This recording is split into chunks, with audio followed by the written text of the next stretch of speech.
Good morning लोमाङथाङ morning. बिहान हामी चाहिँ यहाँ आज हिजो बेलुका आइपुगेका थियौँ। आज चाहिँ लोमाङथाङ गेस्ट हाउसमा छौँ र यहाँको विशेषता भनेको चाहिँ नि पुरानो राजाहरूको वासस्थान हो होइन। र यहाँ पहिला राजाहरूले चाहिँ शासन गर्थे।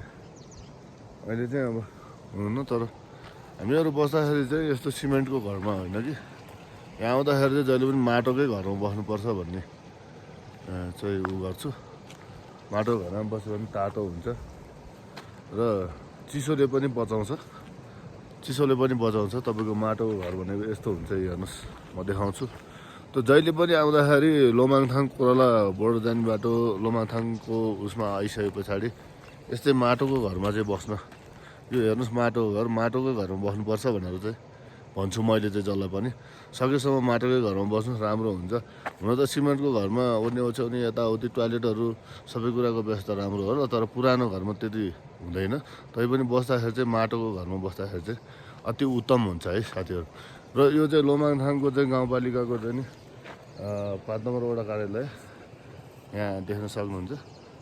र यहाँ प्रहरी इलाका प्रहरी कार्यालय पनि यहीँ छ, यही देखिरहनु भएको छ। र हामी अहिले अब चाहिँ यहाँबाट कोराला बोर्डर जान्छौँ। यो बाटो हो कोराला बोर्डर जाने बाटो हो। कोराला बोर्डर जान्छौँ। कोराला बोर्डरबाट चाहिँ अनि फेरि फर्केर हामी जोमसोमतिर जान्छौँ आजलाई। Okay, by by, good night, good day, happy nice day.